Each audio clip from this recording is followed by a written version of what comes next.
Assalamualaikum warahmatullahi wabarakatuh. Saudaraku sekalian, dimanapun Anda semua berada, semoga selalu dalam keadaan sehat dan selalu dalam lindungan Allah Subhanahu wa Ta'ala. Amin. Beberapa hari yang lalu, tepatnya pada tanggal 5 Mei ya, diadakan Haul Wali Songo yang diadakan di Madura.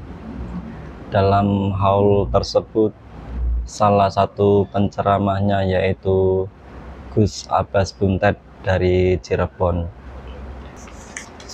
Beliau menyingkapi beberapa hal ya, diantaranya adalah Syekh Fadil Abdullah ya, kemudian tes DNA dan makam palsu, dimana Syekh Fadil Abdullah ini seorang muslim ya, fasih berbahasa Arab. Dia juga paham Al-Quran dan hadis ya, tapi pada tahun 1948 dia mulai bekerja. Dia menyusup ke daerah Palestina ya, untuk mengklaim beberapa makam yang palsu. Data dari Palestina ini dicuri oleh Syekh Fadil Abdullah ini ya. Kemudian pada tahun 1884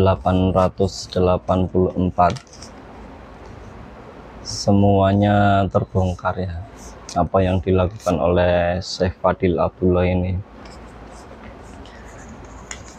Ya, mudah-mudahan apa yang terjadi di Palestina tidak terjadi ya di negara kita, yaitu negara Kesatuan Republik Indonesia. Terus beliau tadi juga menyikapi masalah tes DNA.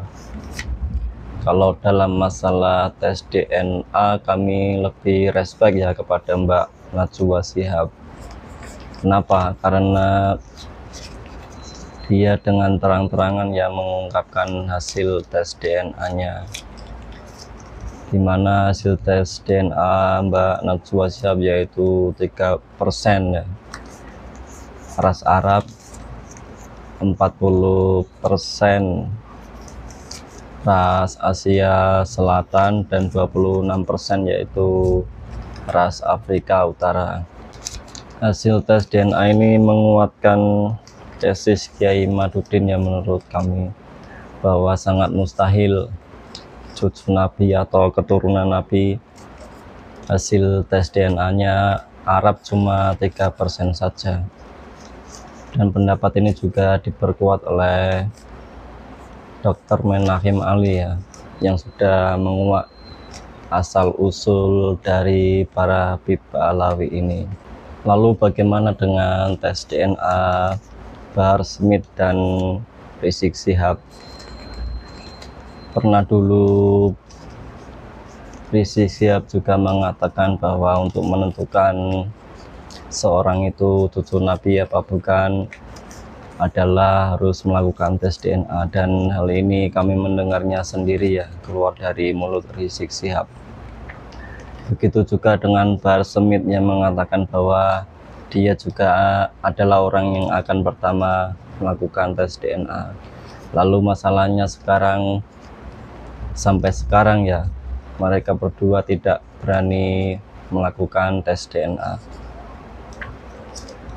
Apakah mereka mungkin juga sudah melakukan tes DNA dan hasil DNA-nya adalah haplogrup G, yaitu Yahudi ya? Ya cuma mereka yang tahu ya, mereka sudah tes DNA apa belum, tapi kenyataannya sampai sekarang belum.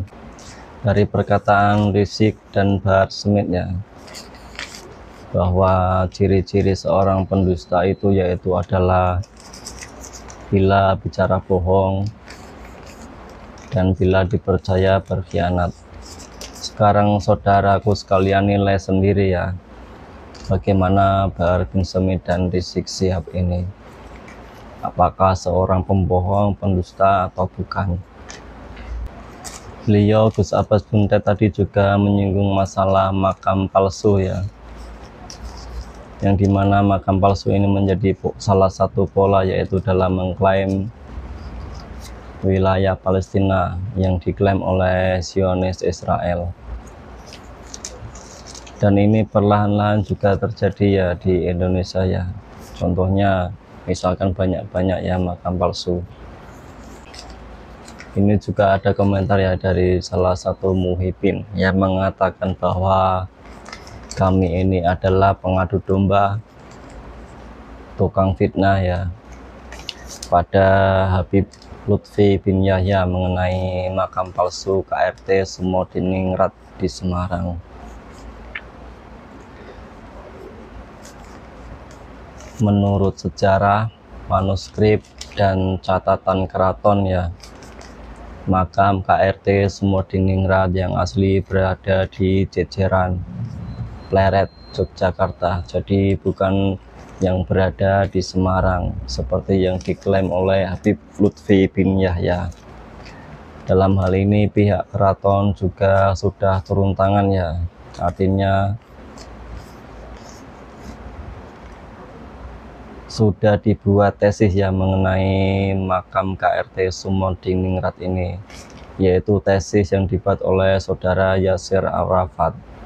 Dan hal ini juga tidak dibalas oleh pihak Habib Lutfi. Terus adik si Sri Sultan Hamengkubuwono X, yaitu GBBH Yudaningrat ya, juga sudah pernah diwawancarai oleh Gus Wakih di kediamannya, dan beliau juga mengesahkan bahwa makam KRT Sumodiningrat yang asli berada di Jogja, bukan di Semarang, dan sangat tegas beliau mengatakan hal yang demikian. Terus sejarawan ya dari Belanda, yaitu Peter Carey, dalam suatu wawancara juga membawakan sebuah buku-buku ya, catatan-catatan baik itu surat, manuskrip, dan yang lainnya. Dalam suatu wawancara itu beliau juga menegaskan bahwa KRT Sumodiningrat dimakamkan di Yogyakarta, bukan di Semarang. Jadi yang di Semarang itu adalah palsu. Dan haul yang terakhir ya, Habib Toha bin Yahya yang diklaim sebagai Sumodiningrat juga sudah tidak mencantumkan embel-embel nama Sumodiningrat. Dan makam Habib Toha sendiri juga sudah tidak menggunakan simbol-simbol dari Keraton Jogja ya. Ini buktinya apa? Ya karena buktinya Habib Lutfi sudah berbohong ya kepada masyarakat dengan mengklaim Habib Toha bin Yahya itu adalah KRT Sumodiningrat. Dari bukti-bukti fakta-fakta yang kami sampaikan tadi, buat para muhibin yang menuduh kami tukang fitnah dan adu domba, ya silakan, itu hak saudara ya. Kami hanya berusaha meluruskan apa yang patut diluruskan dan berusaha agar generasi muda tidak terdoktrin oleh klan Ba'alawi. Ya semoga apa yang disampaikan Gus Abbas Buntet tadi bermanfaat ya bagi kita semua. Baiklah, itu saja yang bisa kami sampaikan hari ini. Mohon maaf jika ada kesalahan dan kekurangan dalam penyampaian, karena kelebihan dan kesempurnaan hanya milik Allah Subhanahu wa Ta'ala, sedangkan kelemahan berasal daripada diri kami sendiri. Wassalamualaikum warahmatullahi wabarakatuh.